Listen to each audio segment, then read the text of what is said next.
मुंबईशी हादडायला?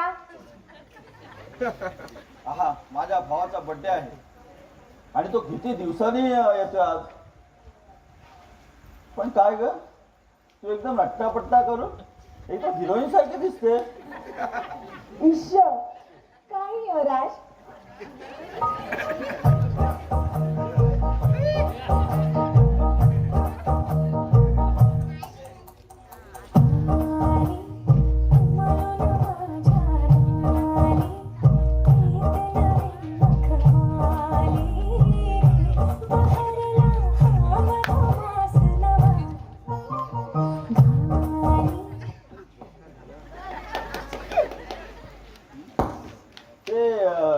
Marathi serial मधले dialogue बोलू नको, पण आज खूपच सुंदर दिसतेस तू. हाय, तुम्ही मर जावा. एक मिनिट, घरातली सगळी कामं करण्यासाठी मला चण्याच्या झाडावर तर चढत नाही ना तुम्ही? चणे? अरे हा, आठवलं, ते चणे भिजत टाकलेस त्या चकण्याला. आणि हा, वजरीत पण टाकायचे तर.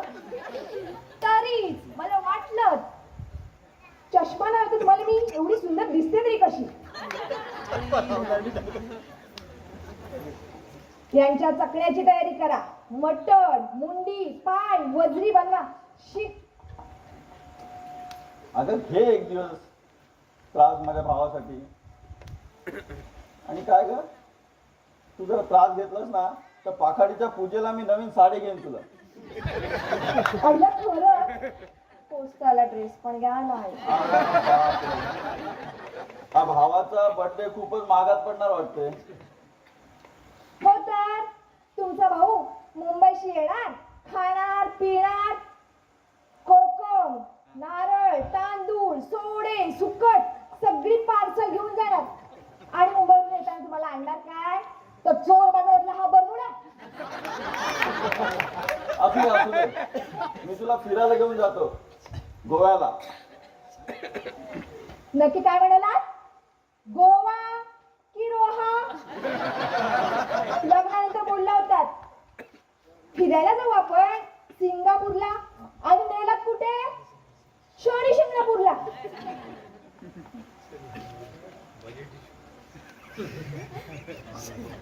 अगं नेणार होतो ग, पण काय झालं माहितीये का, सगळा पैसा खर्च झाला हळदीला. तुमची पैशाची नाटकं मला सांगू नका हा. 10 वर्षापूर्वी तुमचा भाऊ बोलत होता जमीन विकूया, तेव्हा मोठा उद्देश करत सुटलात. वडिलोपार्जित जमीन विकायची कशी? आता राहा उपाशी. 10 वर्षापूर्वीच तुला कसं काय ठाऊक? हो, समीर मसाला आणि तुम्ही नाटक केलं होतं ना, त्यावेळी मी ऐकलं होतं. 10 वर्षापूर्वीच बरं तुझ्या लक्षात राहतं. आणि माझी ती तंबाखूची पुडी काल ठेवली ती ना सापडत तुला. हो तर आता तुमचा भाऊ येतोय ना, त्याच्याकडनंच घ्या शोधून. अगं हळू बोल, तू येईल आता बोरवली गाडी. मग काय करू? आरतीची तयारी करू की रांगोळ्या काढू? तुमचा भाऊ येणार.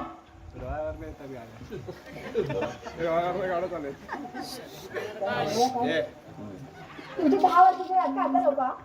आता काय ते जमिनीचा सोक्ष करा. आपल्याकडे पैसा नाही आणि आता शेती पण पिकत नाही.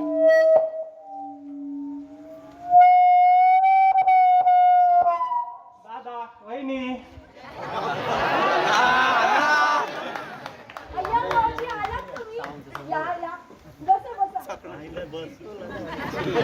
भाऊजी सकाळची भाजी राहिली. हे म्हणून ते वर्षाला एवढा थाट. पण मीच बोलले इतक्या वर्षांनी तुमचा भाऊ येतोय. थांबा, तुमच्यासाठी चहा. बघितली आमची डबल ढोलकी कशी वाजते. त्याला पार आमचा सँडविच झाला. सँडविच. अरे दादा, अरे नाश्त्याला सँडविच नको रे. अरे मस्त पैकी वहिनीला गरमागरम पोहे बनवायला सांग.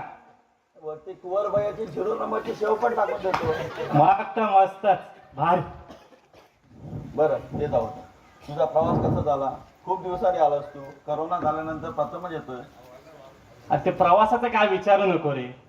आता तो 6 मुलाचं काम चालू आहे, त्यात गाडी रोहा मार्गे. रोह्याला आलो बघतो तर काय मुरुडची गाडी लेट. मग काय करणार? मग काय? अरे आपल्या प्रशांत पाटीलचा फार्म हाऊस आहे ना, तिथं थोडासा कार्यक्रम केला आणि इकडे आलो. मग बाकी मुरुडला आल्यावर रस्ते मात्र चकाचक झालेत रे. हो, आता मुरुड सुधारतोय आमचा हळूहळू, पण करोनाने फार वाट लावली रे. आपण हो. सगळं मुरुड उद्ध्वस्त करून टाकलं. पर्यटन व्यवसायाचं फार धुळीस मिळालं. हो रे, माझे पण सेमच हालत होती. या कोरोनामुळे नोकरी गेली आणि पगार पण बंद झाला. अरे फार बेकार अवस्थेत दिवस काढले रे. अरे काय करायचं काय समजतच नव्हतं. ठरवलं मुरुडला यावं, शेती करावी, वाडी करावी, काहीतरी लागवड करावी. करोनामध्ये बरे तुम्हाला तुमच्या जमिनीची किंमत कळायला लागली, पण करोनाने आमची फार वाट लावली रे. जमिनीत काय पिकत नाही, आणि ते वडिलोपाची जी झाडं होती, फणस, आंबा, काजू, ती सगळी फार जमीनदोस्त झाली. अरे देवा. अरे दादा, अरे मुंबईला जाताना नेऊ का आता?